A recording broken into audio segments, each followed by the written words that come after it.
ஓம் ஆதித்யாய நமக. வணக்கம். நான் ஜோதிடர் மகேஷ்ஜி பேசுகிறேன். மகம் நட்சத்திரத்தில் பிறந்தவர்கள் பணம் வர, சகல சம்பத்தும் கிடைக்க இந்த கோவிலுக்கு போங்க. இந்த தலைப்புல தான் நான் இந்த பதிவுல பேசியிருக்கேன். பொதுவா இப்ப ஜாதகம் பார்க்க வரவங்கெல்லாம் 70% பேர் எப்படின்னா, பணம் சம்பந்தப்பட்ட விஷயங்கள்ல ஏதாவது ஒரு பாதிப்ப சொல்லி தான் வராங்க. ஏன்னா பணம் சம்பந்தப்பட்ட விஷயங்கள்ல பாதிப்பு அதிகம் இருக்கிறவங்க, இந்த ஜாதகம் பார்த்து எப்படியாவது இதுக்கு ஒரு வழி வந்துராதா? பணம் சம்பந்தப்பட்ட விஷயங்கள்ல நம்மளுடைய பாதிப்ப சரி செஞ்சிட முடியாதா? அப்படின்னு தான் நினைக்கிறாங்க. ஏன்னா, மீதி 30% பேரு ஏதோ ஒரு நல்ல வேலையில இருக்காங்க. அவங்களுக்கு நல்ல சம்பளம் வருது. ஒரு சிலர் நல்ல தொழில் பண்றாங்க, வியாபாரம் பண்றாங்க. அவங்களுக்கு போதுமான வருமானம் வந்துருது.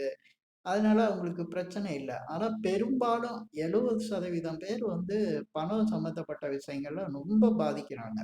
இந்த இதுக்காக அவங்களுக்கு எந்த மாரி பிரச்சனைன்னா, கடன் வாங்கிர்றாங்க. நெறைய கடன் வந்து எப்படியாவது வந்துருது. அந்த கடன வந்து கட்ட முடியாத அளவுக்கு கடன் இதுல மாட்டிக்கிறாங்க. ரொம்ப பிரச்சனையாகி கஷ்டப்பட ஆரம்பிச்சர்றாங்க. இதுக்கு அடுத்து ஒரு சிலர் பார்த்தீங்கன்னா, கடன குடுத்துட்டு, அந்த கடன் பணத்த வந்து திரும்ப வாங்க முடியாம மாட்டிக்கிறாங்க. இப்படி இதுல ஒரு சிலர் தொழில் வியாபாரத்துல நஷ்டம் அடையிறாங்க. வருமானம் அதிகம் வராம, வருமானம் தடைப்பட்டு, அ அதனால பண விஷயங்கள்ல பாதிச்சு, அதுக்கு கடன் எப்படியோ ஒரு சிக்கல்ல இருக்காங்க. அதேபோல ஒரு சிலர் வேலைக்கு போறாங்க. போதுமான வருமானம் இல்ல. அதனால தேவைகள குறைச்சுக்கிறாங்க. தேவைகளுக்காக ரொம்ப கஷ்டப்படுறாங்க. அதேபோல பார்த்தீங்கன்னா, சிலர் வேலையே இல்லாம இருக்காங்க. வேலை கிடைக்கவே மாட்டேங்குது. எங்க வேலைக்கு போனாலும் சரியா வரமாட்டேங்குது. அப்படி அதனால கடன் வாங்கி எப்படியோ எப்படியோ சமாளிச்சுட்டு இருக்காங்க. இதுலலாம் மூல காரணம் அப்படின்னு பார்த்தீங்கன்னா, பணம் தான் மூல காரணமா இருக்கும். கடனோ அல்லது வியாபாரம் இல்லாம இருக்கிறதோ, வருமானம் இல்லாம இருக்கிறதோ, வேலை இல்லாம இருக்கிறதுக்கு எல்லாத்துக்குமே பணம் தான் காரணமா இருக்கும். இப்ப இந்த பணம் சம்மந்தப்பட்ட விஷயங்கள்ல, இப்ப இவ்ளோ பிரச்சனை இருக்கு அப்படிங்கிறவங்களுக்கு, ஜாதகம் பார்க்க வர்றவங்களுக்கு, சில வழிபாடு முறைகள சொல்லிக் குடுக்குறது. இந்த மாரி வழிபாடு செய்யும்போது, நிச்சயமா அவங்க வாழ்க்கையில அந்த பணம் சம்மந்தப்பட்ட விஷயங்கள்ல வந்து அதிக பாதிப்பு இல்லாம, அத எப்படியாவது பணம் அவங்களுக்கு கிடைச்சு, அவங்க அந்த பிரச்சனையிலேருந்து விடுபடுறாங்க. இப்ப ஜாதகங்கள் பார்க்கும்போது, ஜாதகத்துல கிரகங்கள் வந்து சரியா அமையாம தான், அவங்களுக்கு இந்த மாரி கடன் பிரச்சனை, பணம் சம்மந்தப்பட்ட விஷயங்கள்ல அதிக பாதிப்பு வர்றது, இப்படிலாம் நடக்குது. இப்ப இந்த விஷயத்த சரி பண்ணணும்னா, கிரகங்கள பார்க்கிறதோட, நட்சத்திரங்கள பார்க்கணும். இப்ப ஒவ்வொரு ஜாதகருக்கும், அவருடைய 2வது நட்சத்திரம் வந்து தனதாரைன்னு சொல்லுவாங்க. சம்பத்து தாரைம்பாங்க.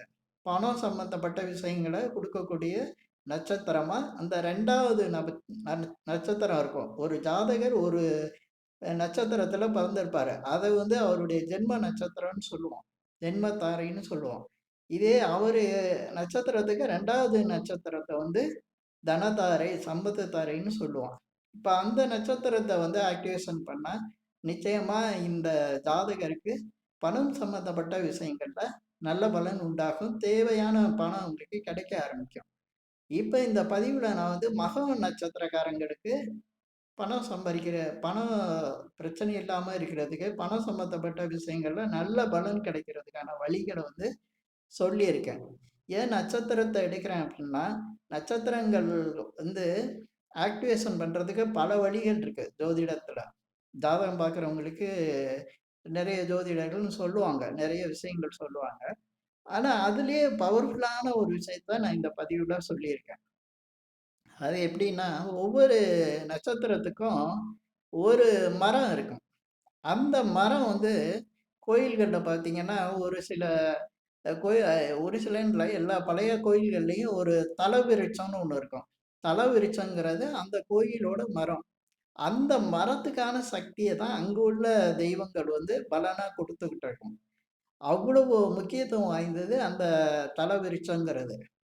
அந்த மரத்த வச்சு தான் அந்த கோயிலோட தன்மையும் இருக்கும்.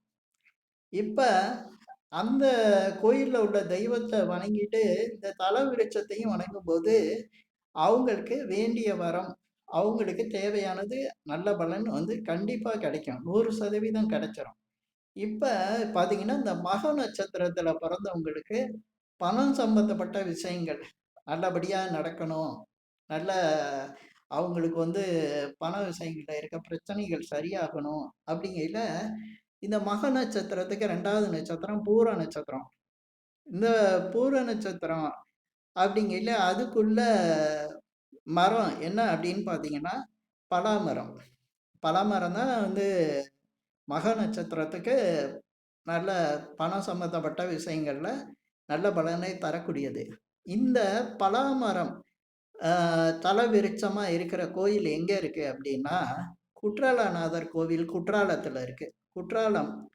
இந்த கோயில் எங்க இருக்கு? தென்காசியிலருந்து 7 கிலோமீட்டர் தூரத்துல குற்றால அருவிக்கு பக்கத்திலேயே இந்த கோயில் இருக்கும். நான் இந்த தமிழ்ல கூட படம்லாம் வச்சிருப்பேன். உள்ள அதுதான் குற்றாலநாதர் கோயில்ங்கிறது. இங்க உள்ள குற்றாலநாதர வந்து கும்பிடும்போது, இவங்களுக்கு மக நட்சத்திரக்காரங்களுக்கு பணம் சம்பந்தப்பட்ட விஷயங்கள்ல மிக நல்ல பலன் உண்டாகும்.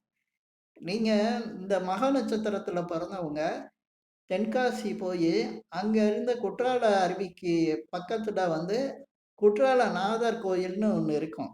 குற்றாலநாதர் கோயிலுக்கு போயி, அங்க உள்ள இறைவன வந்து தரிசனம் பண்ணி, உங்க வேண்டுதல்கள சொல்லிட்டு அதே கோயில்ல தலவிருட்சமா இருக்கக்கூடிய பலாமரத்துகளையும் போய் வணங்கி, அதே அதே இடத்துல உங்களுடைய வேண்டுதல்களையும் சொல்லி, கோரிக்கையும் சொல்லி வேண்டிட்டு வரும்போது, நீங்க வழிபாடு செய்யும்போது, நிச்சயமா மக நட்சத்திரக்காரங்களுக்கு பணம் சம்மந்தப்பட்ட விஷயங்கள்ல மிகப்பெரிய ஒரு திருப்பம் உண்டாகும்.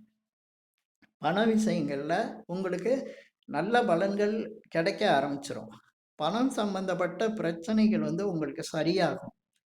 இது வந்து மக நட்சத்திரக்காரங்க குற்றாலநாதர் கோவிலுக்கு போயி குற்றாலநாதர வழிபாடு செய்யறது மட்டும் இல்லாம, அங்க உள்ள தலவிருட்சத்த கேட்டு தெரிஞ்சுக்குங்க. அங்க தலவிருட்சம்னு வச்சிருப்பாங்க. எல்லா கோயில்லயும் இருக்கும். பழமையான கோயில்கள்ல சக்தி வாய்ந்த அந்த இடமா இருக்கும். அந்த இடத்துல தலவிருட்சம் இருக்கும்.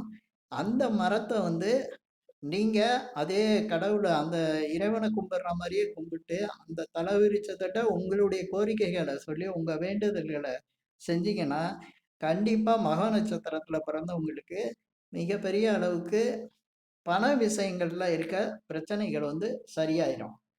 இது வந்து மிக சக்தி வாய்ந்த ஒரு வழிபாட்டு முறை. இத வந்து நான் தேடி எடுத்து குடுக்குறேன் பதிவுகள்ல. இந்த மாரி அ பண விஷயங்கள்ல வந்து உங்க நட்சத்திரப்படி நட்சத்திர தாரைப்படி உங்களுக்கு அதிக பலன் உண்டாகுறதுக்கு ஒரு பவர்ஃபுல்லான விஷயமா இந்த விஷயம். நீங்க உங்களால எப்ப முடியுதோ அப்பலாம் போலாம். இல்ல வருஷத்துக்கு ஒரு தடவையாவது போலாம். இல்ல நான் 6 மாசத்துக்கு ஒரு தடவ போறேன்னாலும் போய் பார்த்துட்டு வரலாம். 3 மாசத்துக்கு ஒரு தடவ பார்க்கலாம். பக்கத்துல இருக்கவங்க அடிக்கடி கூட போய் பார்க்கலாம். அதனால ஒண்ணும் இல்ல. ரொம்ப தூரத்துல இருக்கிறவங்க 6 மாசத்துக்கோ, 1 வருஷத்துக்கோ ஒரு தடவையாவது இந்த மக நட்சத்திரத்துல பொறந்தவங்க, குற்றாலம் போய் குற்றாலநாதர் கோவில்ல இந்த மாரி வழிபாடு செஞ்சு, அங்க உள்ள தலவிருட்சமான பலாமரத்தையும் கும்பிட்டு வந்தா, நிச்சயமா நல்ல பலன் உண்டாகும். இந்த பதிவுல நான் சொன்ன விஷயங்கள் வந்து பிடிச்சிருந்தா ஷேர் பண்ணுங்க, லைக் பண்ணுங்க. அதே போல இந்த சேனலுக்கு சப்ஸ்கிரைப் பண்ணுங்க. என்கிட்ட ஜாதகம் பார்க்கணும்னா மட்டும் கீழ இருக்க என் நம்பருக்கு கால் பண்ணுங்க. நன்றி, வணக்கம்.